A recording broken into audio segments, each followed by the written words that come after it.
wisdom is most important. Without wisdom, the mental hindrance take over, ignorance take over. That's why the 12 links, they will starts to operate. That's how living beings get caught. So with that understanding, I think what I will do is, I will just go through the last Thursday whiteboard short note. You look at the whiteboard, then we can have a quick summary. So the first thing to understand is 无念是真心. Without thought, that is your true mind. So your true mind is actually the meditative mind, the silent mind, inner awareness, stillness, tranquility, just aware. No movement, no thinking. The awareness is such, there is nobody to be aware. Do you understand?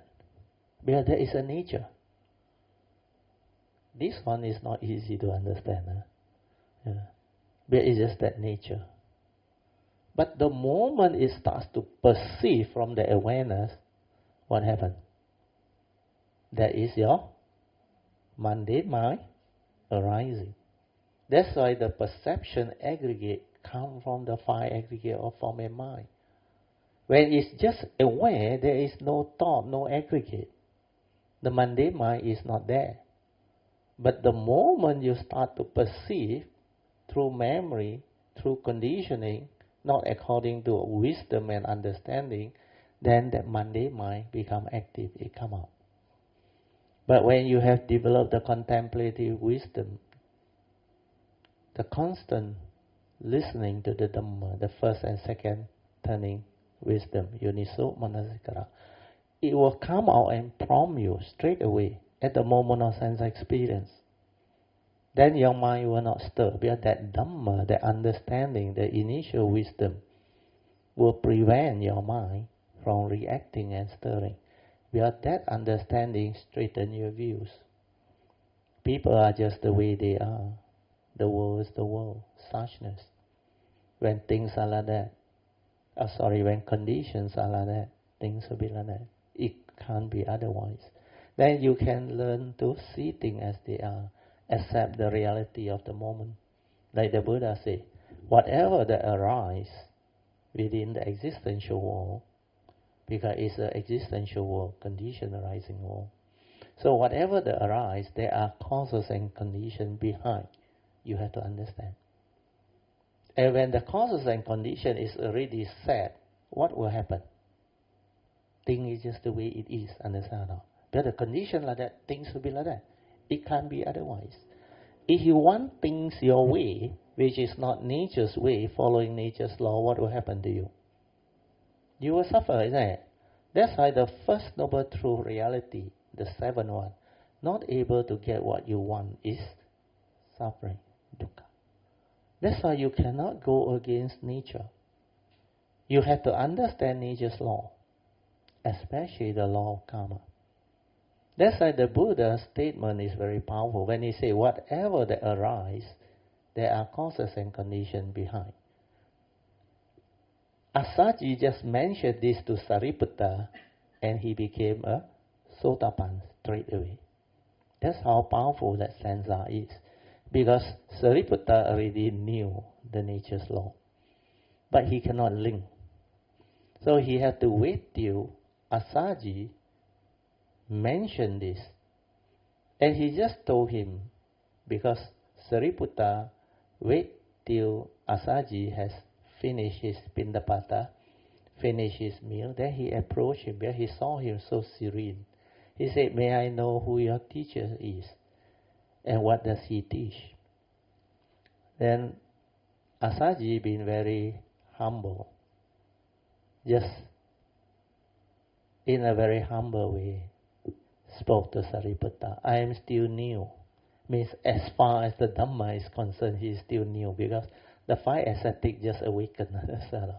He said, I know very little. Yeah. Then Asaji, because he was so sincere, Sariputta knew. He said, don't worry. I don't need much word. He said, tell me whatever little that you know. That's enough for me. Well, he has great wisdom from the past, So Asaji said, okay, you listen. This is what my teacher always tell us to reflect and contemplate. He said, whatever that arise, there are causes and conditions behind. And these causes and conditions behind, my teacher has taught us. Just like that, he became a Sotapan. So I repeat, listen attentively. Whatever that arise, there are causes and conditions behind. Do you know how to apply this or not? When you get into trouble, first noble truth reality, whether health problem, financial problem, relationship problem, or what, remember this stanza. Whatever that arise, there are causes and conditions behind. Means what? Your health problem, your whatever financial problem, or your whatever relationship problem, or even other first noble truth reality problem like separation and all that. There are causes and conditions behind. And he said, these causes and conditions behind, the Buddha has explained. So what is the causes and conditions behind? He said the Buddha has explained, no? Did he explain to you? What are the 5 daily contemplation? Every day you contemplate, what are they? The first 3 is about this physical body there. So it doesn't explain the condition, it just explains to you some wisdom. That this body doesn't belong to you. It's not a permanent, unchanging entity that you can cling on to, hold on to and say, this is me, this is I. That's why he tells you, this body of ours is of the nature to grow old, get sick and die. For it goes the way of nature. It has not gone beyond conditioned state. Because this one is condition arising phenomena, not a permanent unchanging entity. So that one gives wisdom. It doesn't explain the condition behind. The 4th one is what? All that I own, hold on to dearly, they will one day separate from me. Either when conditions cease to be or when my breath stops. You understand? So he teaches you not to be deluded by all these things. Whatever you think you own, your loved one, your property, your wealth, whatever that you hold on to dearly, they are dependent, originating, condition arising phenomena. They come and they go. Condition arise, they arise. Condition cease, they cease. So this is for you to contemplate on how things come and how things go. It never belonged to you. When you came with nothing. When you go, you cannot take along anything. So none of this belong to you. For you never exist. That form and mind is not you. That's why he said in the famous Dhammapada stanza, my son, my wealth, my possession, this only the fools lament, the foolish people lament.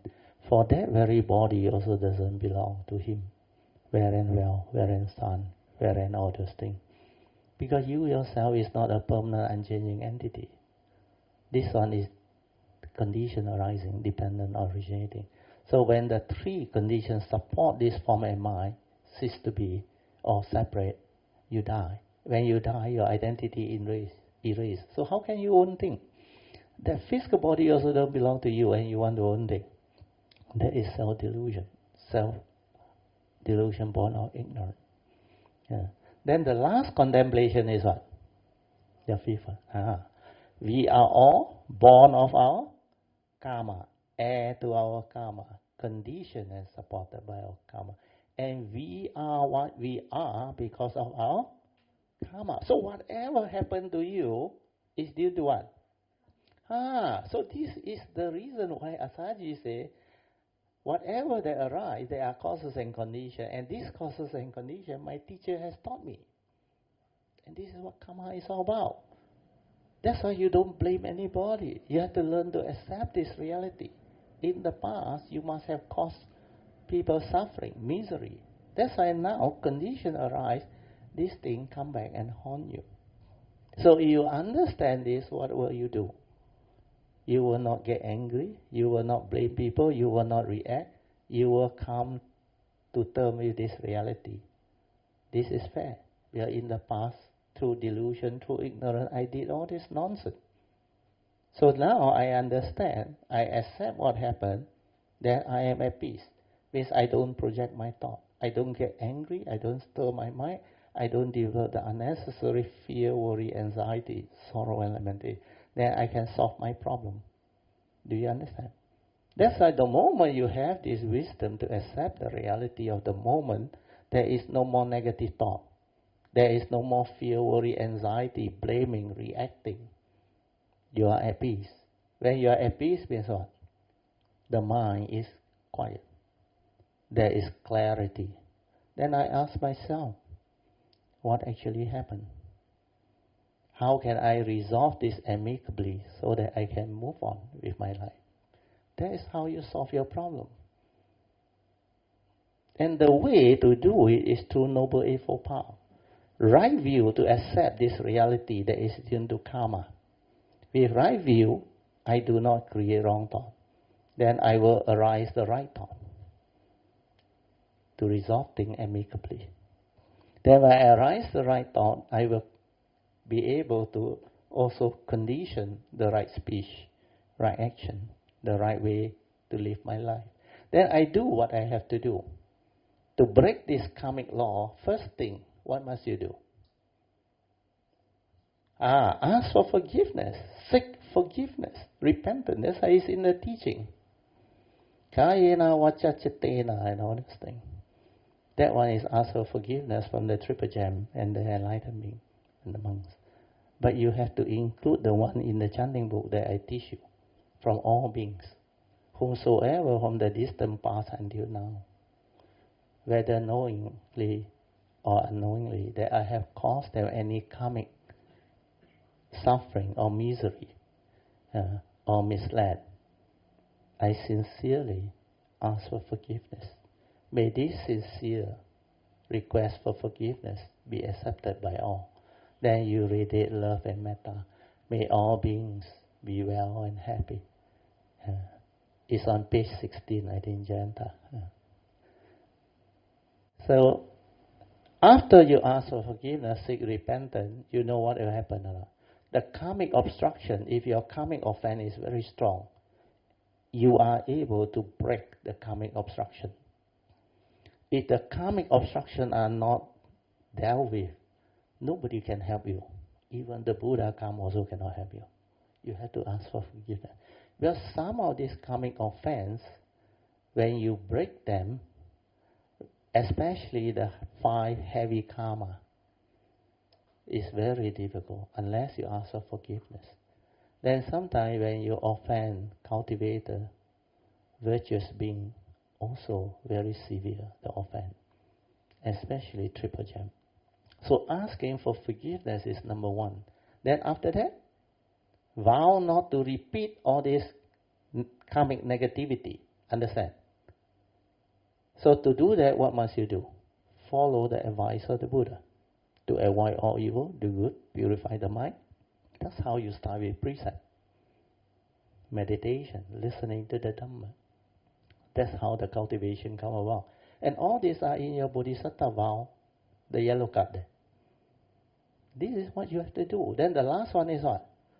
Invoke power of merits for causes and conditions to turn around. Do you understand? By the power of this merit, the moment you start to avoid all evil, keep precept, you have merits. You attend Dharma session. The 10 marital sections are all there. You meditate, you develop wisdom, virtue, Noble Eightfold Path. All these are very virtuous, beautiful, wisdom and blessing. Then you invoke power of merits. By the power of whatever wholesomeness, merits, or blessing that this nature of mine has cultivated since the time I know the Dhamma until now. May it arise the causes and conditions for whatever purpose you want. So what the Buddha teaches is normally to arise the causes and conditions for you to avoid all the heedless, the foolish. Meet up with the wise, so that enlightenment in the here and the now can be realized. That one is very important. You know, if you don't avoid the fool and the heedless, what will happen? you will join them, understand? Become their gang. Yeah.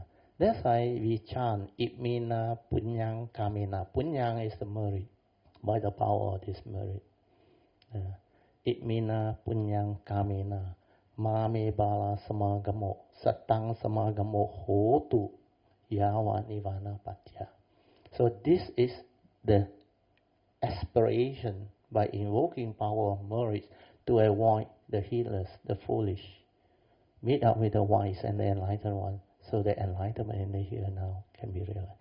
So you have to do that. But for us who live in the mundane world, if we want to solve our problem, like your health problem or your loved one's health problem, you can modify this power of merit. Because the Buddha has given many circumstances by the power of truth. May something happen, that like the Jayamangala Sutta and all those things, then the Angulimala Sutta, also by the power of truth. Since he became a monk, he has never break his 5 precepts. By the power of this truth, exertion of this truth, may the mother and the child be born safely. That's why Angulimala is famous for childbirth. A lot of people chant Angulimala Sutta because of his sincerity and his power of truth. Then when you develop this to modify, then you can chant by the power of whatever merits, blessing or wholesomeness that this nature of mind has cultivated since the day I understand this Dhamma and put into practice. May arise the causes and conditions for this physical body of mind or this nature of mind to recover to good health if you got health problem, or your loved one to recover to good health or whatever. Yeah. But if that loved one has done something wholesome, whether to others or to the family or to you, then you invoke his power of merits. By the power of whatever wholesomeness that he has done out to my nature or my other family member, may arise the causes and conditions for her or she to recover to good health or whatever. Yeah. So all these are the Dhamma way. If you understand, you apply, your life becomes beautiful. You can solve your worldly problem. You can improve your spiritual life. You can improve your spiritual understanding and condition to help people. And you can be a true blessing to the world. So this is what the Dhamma is. So when you understand, it's very easy to cultivate. Okay? So can follow. So the first one is, without thought, that is your true nature. Yeah. So when you meditate, don't try to create thought. Don't go and note here, note there, focus, follow the instruction without understanding. Because they are doing it to train the mind, to anchor the mind. Because they got problem with that mind settling down. For you, when you understand, you cultivate the 5 spiritual faculty, the mental hindrances are gone. Then this is the meditative state. No need to train. Straight away you enter that state. That's why a lot of our Kayamita, they can just lie down and go into stillness. Even sitting, relaxed, silent, aware, their mind just become quiet very fast. And this one, no need to focus, no need to concentrate, and no need to release the absorption out. Then if you do it well, when mind enters sati, everything you do is in sati. Then when you come out of the meditation, the formal meditation, when you go into the daily life, you will see your transformation. Everything you do in life, every moment of seeing is in sati. Hearing is in sati. Smell, taste, tactile or thought process is in sati. All your kaya activity and movement, you are fully aware. It will come by itself. It's like a continuous flow. No longer like last time. Most of the time thinking, heedless, lost in thought. No more. So this part is very important. If you know this, 无念是真心, without thought you are already in the meditative state. That is your true mind. So you will know how to meditate. Whereas this one, 动念即无明, means thought activity is due to avijja. Why do you think? Because you don't understand. When you don't understand, you go and think. Because you say, I don't know the truth. I want to know the truth. So wanting to know, what do? You think. And when you think, you make contact with the brain. And it creates avijja paccaya sankhara, thinking activity. You make contact with the brain, it creates mental consciousness. This is the pure consciousness before the content goes in. Understand? Then because you are so heedless, you don't have mindfulness, you cannot stay here. You cannot be at the moment of consciousness. Like the Buddha said, in the seeing, it's just the seeing consciousness. In the hearing, it's just the hearing consciousness. Just that consciousness. You cannot be at that moment because you are not mindful. You have not developed the stability of sati, and you don't have the initial wisdom. That's why people cannot cultivate. This link to this link is like lightning flash. Very fast. Go there already. Then like Pang last time said, immediately here, he reached suffering already. Very fast. So how to see the link? Because your sati is not stable. You don't have initial wisdom. Then feeling cannot remain as pure feeling. Because here when you input the content of consciousness, because of avijja, there is ignorant contact. So ignorant contact will condition wrong thought. What are wrong thoughts? Thought that condition your fear, worry, anxiety, sorrow, lamentation, the evil root, the insecurity, your phobia, everything. Your scars of memory. And these are wrong thoughts. So the egoic mind straight away manifests. You don't have wisdom. But you have wisdom, yoniso manasikara will come out at the moment of sense experience here. Your yoniso manasikara. Manasikara is attention. Yoniso is wisdom. Wisdom at the moment of sense experience. You can see this consciousness. You're aware. Then you act according to wisdom. Wisdom, it will tell you, things is just the way it is. No need to stir my mind. No need to get excited or fearful or angry, emotional. That's how this one stabilizes. Then the content that goes in is yoniso manasikara, which is without ignorance. It's with the initial wisdom, the understanding. To understand the reality of the moment. That's why the Buddha said, learn to see things as they are. Not what your memory tell you. Not what your views, opinion, and conditioning tell you. That is wrong thought. Ignorant. Without wisdom, it cannot come out and prompt you. It cannot come out and deliver the understanding to free your mind. That's why every moment of consciousness, the moment you have avijja, this thing moves very fast. But when you are without avijja, you don't have to think. Understand? You only arise right thought when you need to arise. That's why the enlightened being, they are most of the time just aware, silent. Even they aware, perceive, they know, they stop thinking already. Unless they want to reflect on something to develop the understanding. Then their reflection, contemplation and inquiry is with that mindful state of mind. The mind that is aware, do the contemplation. Not the thinking mind doing the thinking. That one is not contemplation. That is using the thought and the knowledge. Every time go back and check with the brain. From knowledge you try to understand. That is not understanding, that is knowledge. That's why knowledge is not wisdom. Wisdom means put the memory, the knowledge aside. Forget about it. Then investigate with awareness. Find out. Why did the Buddha say this? Birth is suffering. Old age, sickness and death is suffering. Separation is suffering. Then you reflect, you contemplate. What is birth? The whole process. You will recall through your memory. You recall through memory is to recollect the birth process. What happened during birth process? Not your condition, views, opinion and conditioning. Understand? Means you reflect on life during the birth process. What happened? Not according to what people tell you.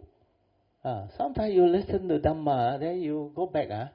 Then after that, I say, birth is like, yeah lah. Brother Teo say what? A moment of birth, the baby cry already. That is suffering what? Means you didn't contemplate, you didn't reflect. Do you understand? It's just like J. Krishnamurti's quote. Yeah? The most dangerous person in this world is what? The one who say, I know. Why did he say that is the most dangerous person in this world? Because too much knowledge, understand now? Before he can reflect, contemplate, and develop his own understanding, he say, I know. Because he learned from somewhere. Knowledge. That's why I say, you go to the memory, you will never investigate, you will never reflect, you will never contemplate. And do you know, in the early days, a lot of you all, what you all do? You come for meditation class, then I ask you to report your meditation. Most of you very shy. Then some report. What is the question? Brother Teo, right or wrong? What must I do? If you ask questions like that, you are not going to develop the understanding. Why? Because you want to seek answer. You are interested in right and wrong. What have I been advising you all? You must understand what is meditation. You must understand what you are doing in the name of meditation. If that one also you don't want to understand, then you only interested in Brother Teo, right or wrong. Then ask me, what must I do?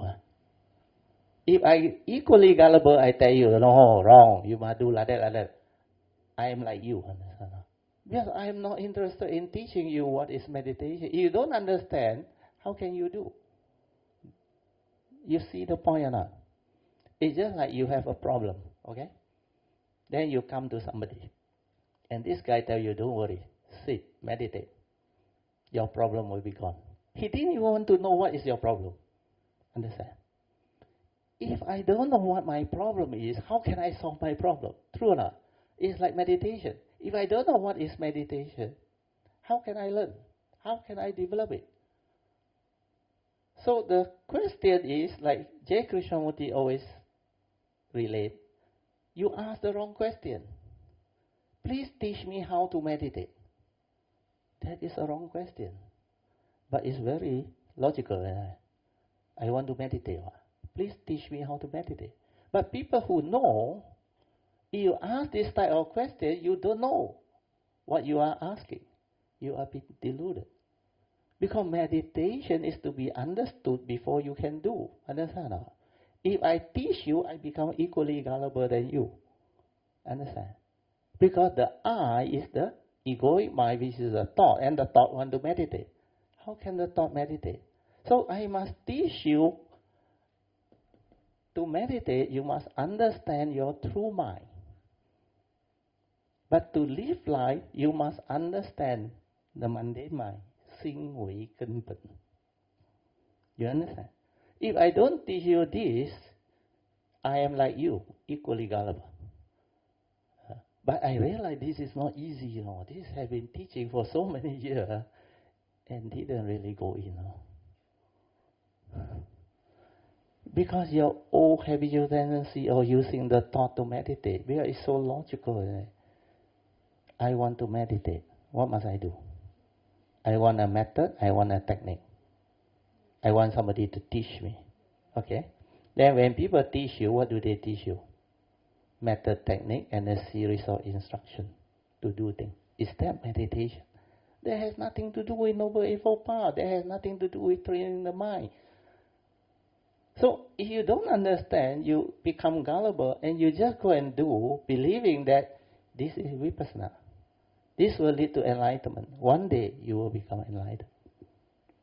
But you don't want to find out what is meditation and what is the Dharma. The Dharma is akaliko, beyond thought, beyond mind. So how can you use thought, which is an instrument below wisdom or the Dharma, to realize a state that is beyond thought, beyond mind? That itself should wake you up. You cannot use thought. And in the teaching, the Buddha make it very clear. You must arise sati. Everything is sati. To be heedful, you have to be ever mindful. It has to be in sati. So sati is most important, as sati is the instrument that is beyond thought, beyond mind. And to have sati, there must be no thought. There must be nobody meditating. That's why Krishnamurti used this sentence. A lot of people panic and don't agree with him. Wherever there is a meditator, there is no meditation. You agree or not? Now Dr. Jayanta says, wow. When you understand, you say he is wise. Do you understand? He said, whenever there is a meditator, there is no meditation. Who is the meditator? The thought, the egoic mind, the mundane mind. So that fellow active, how can you see things as they are? How can you be in the state of sati, silent, aware? You can only do one thing at a time, remember? Either you are aware without thought to understand the movement, the activity, and what is going on, or you are lost in thought. True or not? Lost in thought means what? You are preoccupied with the thinking, understand? Where you can only do one thing at a time. When you are thinking, how can you be aware? Oh, you don't come and tell me, Brother Teoh, I can multitask. That one is lying to yourself. The moment you are not attentive, you are lost in thought. So, ask yourself. The moment, the present moment is the only reality in life. Moment to moment, life passes by. What are you doing? That question will answer you. Most people, without the training, what are they doing? They are too busy thinking, planning, and worrying about life. They cannot be with the moment in silent awareness to experience the moment and live, truly live life. That's the big difference. That's why that is heedless living. The second one, when you train your mind, develop the meditative mind, that is heedful living. You are constantly aware, mindful within, silent, without thought, most of the time. Unless you need to arise, to share, to do something. But inside, still empty. Like this whole 2-3 hours. You may think I actively teaching, sharing, but inside, empty. From the nature, it come out. Because this understanding, I no need to remember. It understand. That's why that wisdom connected to the form and mind since 1989, it will manifest by itself. So all this is very different from the one using memory, knowledge. If you use memory knowledge, you have to prepare notes. Understand? This one that I read to you is transcribed from my talk. That's why it's not my note. And sometimes the transcript, the person who do it, not at that level, I need to edit it. Then there is a limit to how much they can put in, because the whole session is too long. If you really transcript, it becomes like a book, 60 over pages or 50 over pages. And every session is one book. And every section you saw the transcript is full of teaching, understanding, and Dharma. So it is something very different. So after we have gone through these two and this one, then we come back to the thought. Always remember, you have to see this with a silent mind. When you are in the meditative state, you can see the birth and formation of thought, but you need to be very quiet, very still at the moment of sense experience. Then you will see how they arise. But most of the time, before you have the stability of mindfulness, you can't. Because you are thinking even while you are so-called meditating. Understand or not? Then either you are sleepy, lapse into sloth and torpor, or if you have already improved, no sloth and torpor. But yet, you cannot be in a relaxed state of inner awareness, silent awareness, to just observe. To observe is to be aware, understand, without the observer. You know how to observe without the observer or not?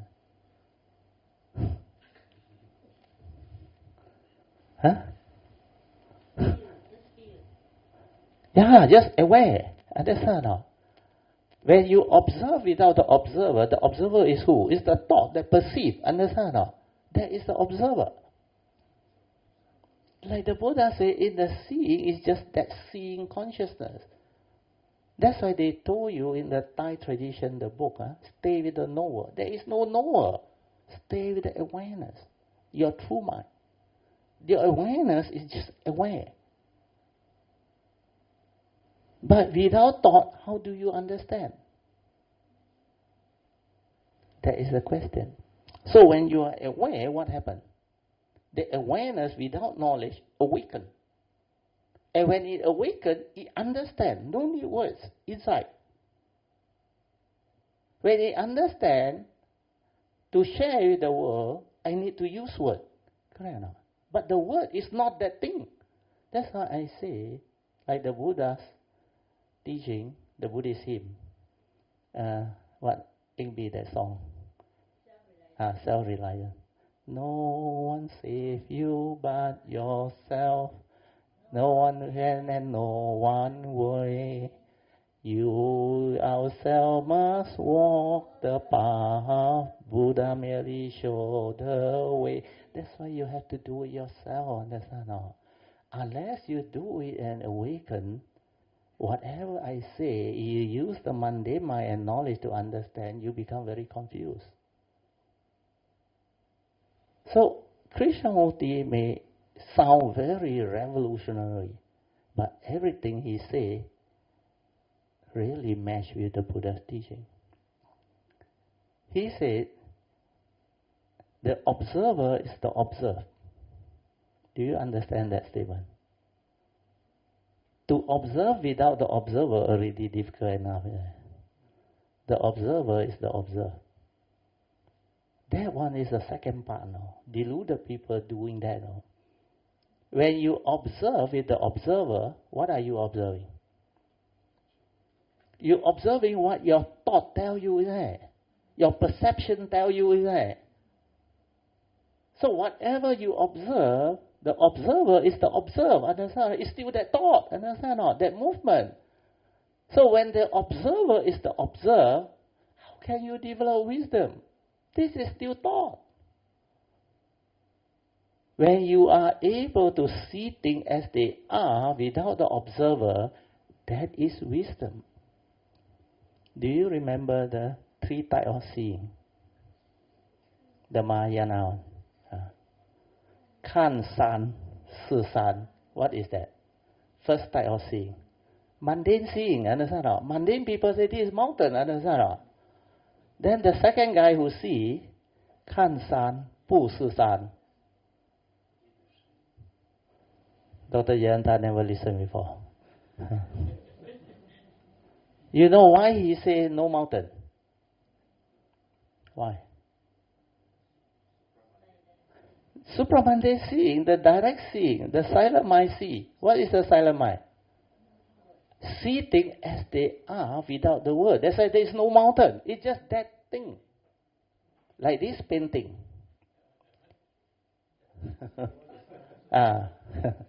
Whatever it is you see, the pure perception before you perceive, understand? It's just the awareness of that thing. No word. Means no painting, no Mahayana painting, no whatever. The word also, just see it as it is, like a baby, newborn baby. See things as they are. That one, no word on. You cannot describe, but this is the reality. Understand? That's why the enlightened being come along and say, Kan San, Bu Si San. That is only the second stage of seeing now. When you just awaken now, you see like that. But when you already awaken and stabilize all this understanding, then you know how to transcend duality. You don't want to argue with people already, understand? So the third stage of seeing is what? Kan San, Yu Si San. Again, the mountain come back. Why? Most people are mundane people. You want to be funny? He say no mountain. You cannot whack like mad. He say, you crazy fellow. Where you learn your teaching? Mountain lah. Mountain. Then the enlightened one come. No mountain. Yeah, no mountain. Because you understand both. Understand not? It's like the Mahayana Grandmaster. The disciple, you remember? The Pa Feng Chui Putong.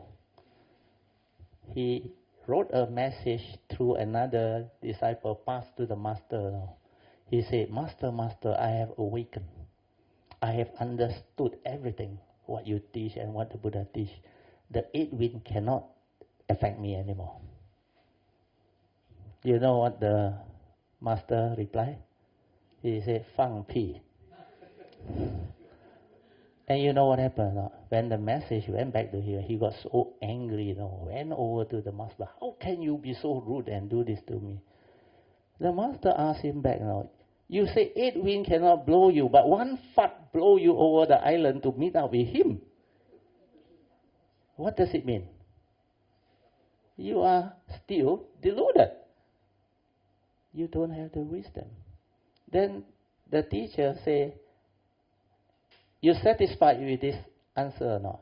The teacher said, the student said, no, you tricked me, he said. Then he said, okay, now look at that thing. He pointed at the table. He said, what is that?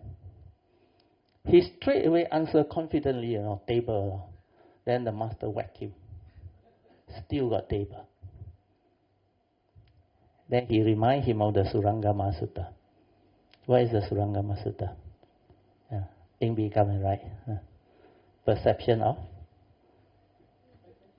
form is consciousness. Come.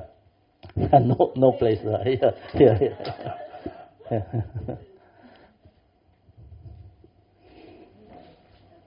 Perception of form is consciousness, whereas its non-perception is wisdom. Surangama Sutta wrote it very clear. That's why the first time I read this Surangama Sutta, I don't know what the sutta is, but when I saw this stanza, I was full of joy. I say, God, people in the world who understand this teaching. Well, I saw that. I knew what it was. I understood J. Krishnamurti's teaching. That's why when I perceive, there is perception of form is consciousness, whereas its non-perception is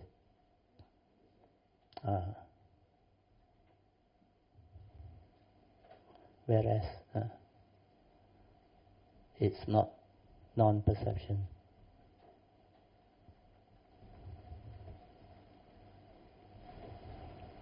Perception is wisdom. When you don't perceive means what? When you don't arise the perception aggregate, the mundane mind, means there is the direct seeing. Understand? And that is wisdom. When you can see things as they are, you understand. And that is wisdom. So this is a very powerful statement. That's why the teacher, the master, whacked that student. Then only the student gave up.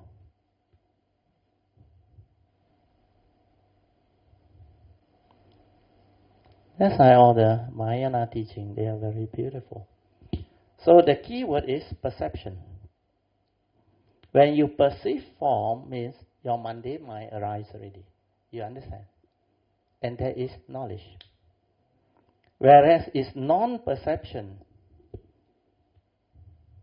is wisdom. When you don't perceive, that is your silent mind observing, seeing, developing the direct seeing to awaken. The wise one will understand this statement straight away. Well, that is what they saw. That's what I saw when I went through the training. Can follow? Huh? So today we cover this one extra. Huh? Okay. This one you need to develop the daily mindfulness to see how you create thought. Because your nature is spacious awareness, just aware, no center. But the moment you want to know something, means you shrink your consciousness to that space to observe what you want to perceive. That's why thought become limited. Well, thought is just this small space, whereas you are the overall oneness, awareness. So when you shrink and input the content, then this pure awareness or pure consciousness plus the content become the thought. And this is the second aspect of the five aggregate of form and mind, and this one is Namarupa. Whereas the pure vijnana, the pure consciousness is when you are able to do the direct seeing, when you can see things as they are before the perception come in, the content of consciousness go in. This is the one that see truth, that awaken. This is the pure vijnana. But from here to here, even here to here is very fast, like supersonic.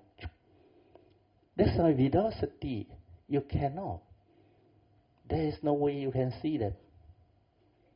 But when you have sati and the initial wisdom, you can see them at the moment of consciousness, before the content went in. You can stay at the moment of feeling, vedana. That feeling remain as pure feeling. It will not be conditioned into craving. All the link, it can stop there because of the understanding. Without the understanding, cannot. It will move. It will stir. It will react. That's why you cannot do your daily mindfulness. If every moment of sense experience, when you live life, your mind stir and react with like and dislike, pleasant and unpleasant sense experience, you are creating mental hindrance. And this one becomes so habitual, where throughout the day you do it. Then how can you be peaceful? How can you be aware? Because these are mental hindrances that will hinder your mind from entering the meditative state of inner peace, inner calmness, and inner awareness. That's the reason why you will not stand a chance. You cannot see at all. You are as good as blind. Yeah. Okay, so we cover everything. Huh? Yeah. Sinh Wei Cân Pen. You have to go back and read that book, lesson 75, page 13 onward. I think next Thursday we will read through that one. Tonight I think not enough time. You go and read. Page 13 onward, also very good. Then page 24 onward. 24 onward is another question by another lady, Adeline. She asked, Brother Theo, how to cultivate, to overcome and transcend duality? Is that the middle way? If we are on the middle way, can we overcome this problem of duality? This one I answer her very well. She go and listen. Then page 13 is on the Zen story, Bodhidharma, asking the monk, teaching the monk how to start Sinh Wei Cân Pen. You have to start from understanding the mind, the mundane mind. Yeah, this is the mind that creates everything, responsible for everything. This is subject to karma. That's why when you understand this, you will know how to live life. You have to start from here. All cultivation, the Buddha's advice, start from here. Sinh Wei Cân Pen. That's why the Buddha, under Dhammapada verse 1 and 2, the first two of the 423 Dhammapada verse, he starts with this. Mano, mind is the forerunner of all things. Mind is chief. When mind arises, all things arise. So how you use the mind is very important. The user of mind. If you are heedless, you use it with delusion and heedlessly, then suffering will follow you, following Dhammapada verse 1. If you do it with wisdom, understanding, you train your mind to be heedful, and you act, speak, and think with a heedful mind, then this mind becomes beautiful. Happiness will follow you, like the shadow that never leaves you. So to live life is so simple. If I want to be happy, I follow Dhammapada verse 2, I avoid Dhammapada verse 1. My life, I have to make the decision. And a lot of people don't understand this. That's why they don't have this teaching. So they fail to understand life. Otherwise, nobody suffer, I tell you. True or not? True or not? If you understand this teaching, are you so foolish to go after Dhammapada verse 1? If you understand that that is how you get into trouble, you still want to be heedless. I tell you, I will wake up straight away. That's the reason why I added in the short note for you to understand. Each and every one of us, we hold the key to our own life destiny. True or not? Your life, you decide. So decide wisely. So if you understand this, then you ask yourself, if I hold the key to my own life destiny, means I can decide how I want to live my life. To be happy or to be unhappy is entirely my choice. True or not? Then how come there are so many suffering beings in the world? Do you mean they don't know how to choose? Because they don't have this teaching. That's why they don't know how to choose. If they have this teaching, do you think anybody will consciously choose to go and commit Dhammapada verse 1 and get into trouble? Nobody will do that, I tell you. Unless the stubborn one, the view very strong one, they call those who hold on to their view tenaciously, and that one, even the Buddha also cannot help. So how can we help? So if your view is so strong, you don't believe what people say, you just want to go by your way, then all the best to you. So the teaching is very beautiful. Everything is there when you understand. And you will really wake up. I don't know about most of you. When I started, nobody taught me all this. And yet, when I saw the for the first time, I saw the Four Noble Truths in the year 1971. I never turned back. Because that Four Noble Truths, the moment I read it, it was the first edition of the Chief Reverend Kesari Dhammanada's What Buddhists Believe, that book. Red color, thin book, that time, first edition. Somebody gave to me when I was in Form 5. Then when I read that one, I was full of joy. When that book started off by telling me what my mother do is all Chinese tradition and what they call Taoist practices.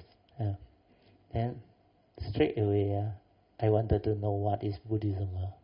Then I turned to the next few chapters. Wow, when he talked about the Four Noble Truths, he didn't explain. He just recited the Four Noble Truths. The moment I read it, inside, full of joy, straight away tell me, this is the real one. Nobody in this universe, not this world, universe, can summarize all his understanding of his enlightenment into just Four Noble Truths so beautifully. Summarize for me all of life, both the mundane and the supramundane. I say, where to find this type of teaching? He must be the real one. Because at that time, my nature tell me, even if I were to realize the enlightenment that the Buddha has realized, I cannot summarize the teaching like that. That's why without the sasana, this Four Noble Truths is not easy. It cannot come about. Do you understand the meaning or not? The Four Noble Truths is summarized to you all of life, both the mundane and the supramundane. Can you understand that? I have gone through a few times. Because this is like the secret of life. When you understand this, you understand the secret of life and you know how to live life. What is the first noble truth? Life is suffering again, see? Very good testimony. The Buddha never said life is suffering. There is a noble truth that explains suffering in life. If you don't have the wisdom when you confront this eight reality, suffering will arise. And this eight reality explain the reality of life and existence. Everything within the mundane conditioned world can never escape from this eight reality. Whatever you do, you check, this eight reality is there. Birth, old age, sickness, and death, cover 4. Separation from loved one, prized possession, that one also cover a major part of your life. Then 6 is when you are with people whom you don't like, also cover that aspect of your life. 7, when things don't go your way, when you cannot get what you want, when your expectations in life are not met, cover the rest.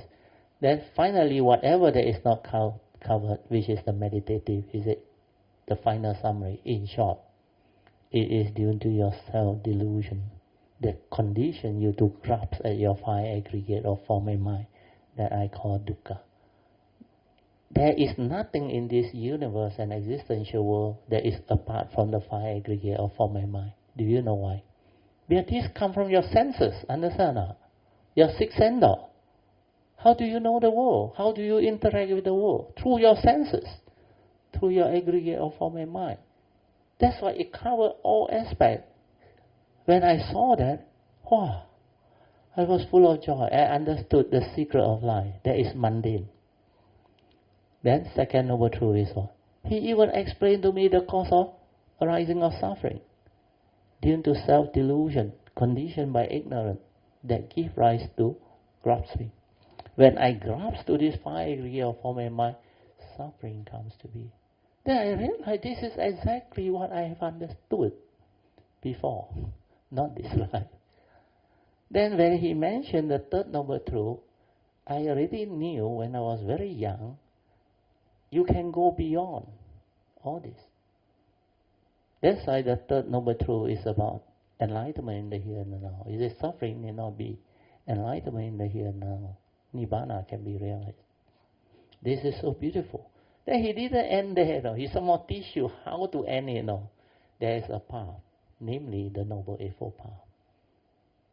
If you cultivate this Noble Eightfold Path, it will lead to the enlightenment in the here and now, end of all suffering.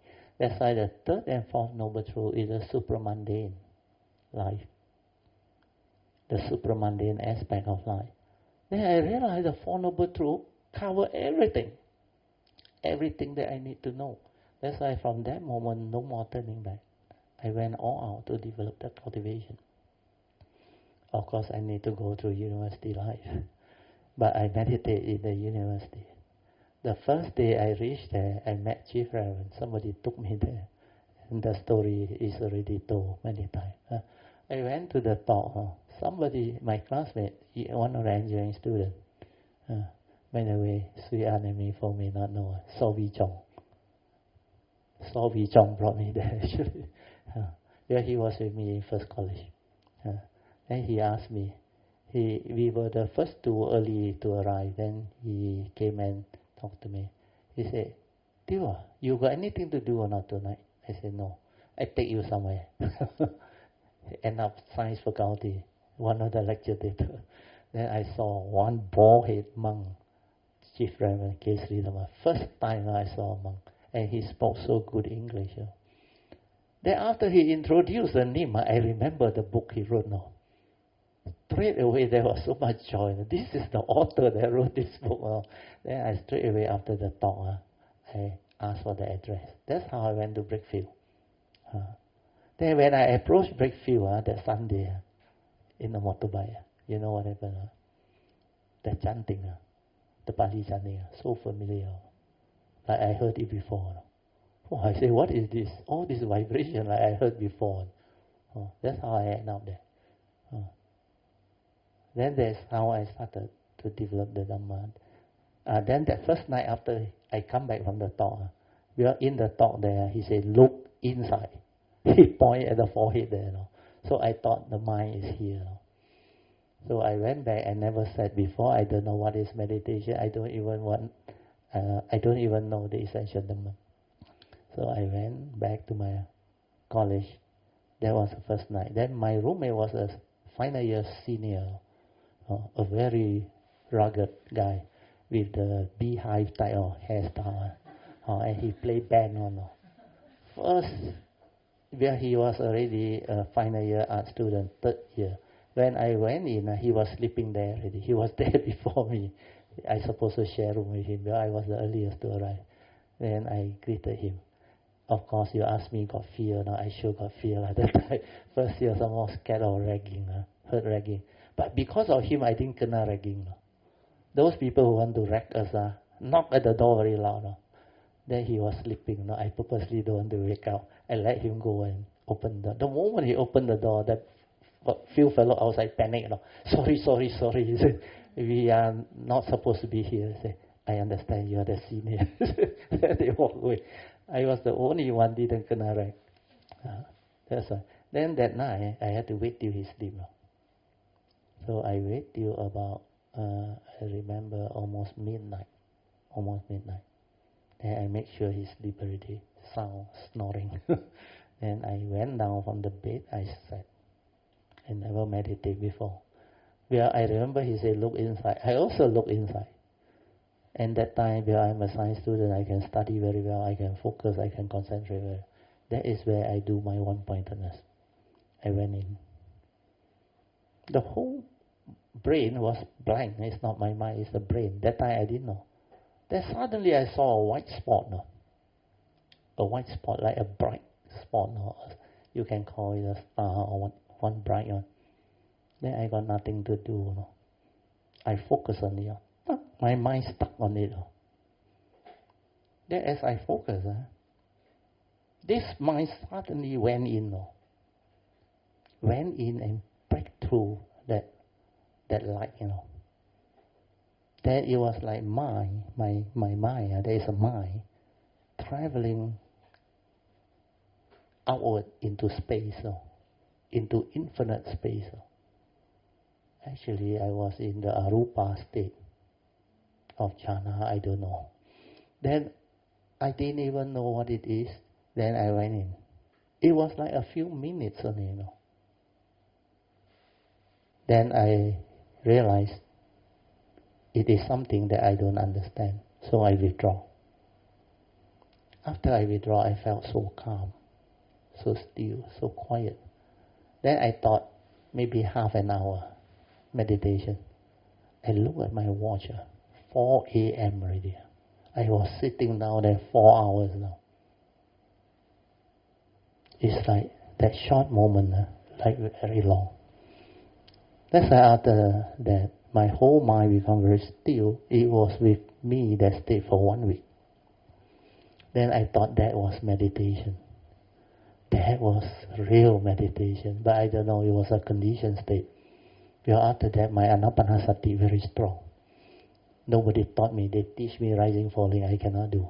The moment I said the anapanasati come, I went into stillness. Yeah. But that time was a conditioned state. Yeah. So first year, second year, third year, fourth year, final year, I do. But when I graduate, come out to work, I started to touch money.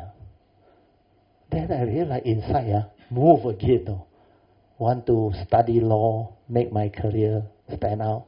Want to study MBA. Then I realized, what the hell is going on? How come all this movement inside? Then I remember what the Buddha said. The glass of water. The sediment are still there. If you don't stir, the sediment will not float.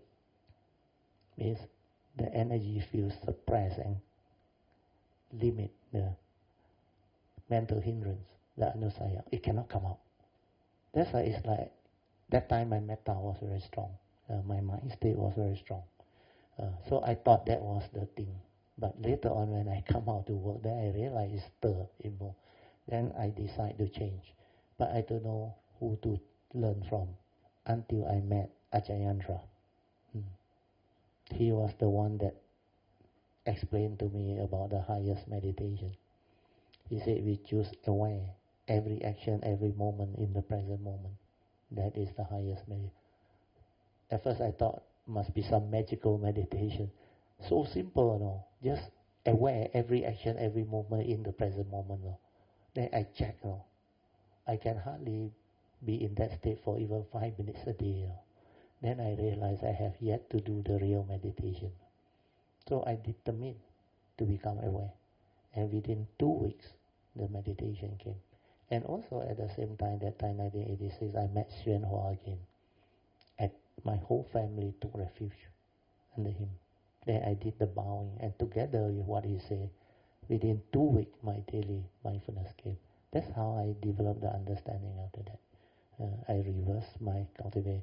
That's how I can explain to you why you should not go into energy field, unless it's from your past. You go into jhana, you can still develop the wisdom. You release it and come out into normal awareness, develop the daily mindfulness, follow the satipatthana.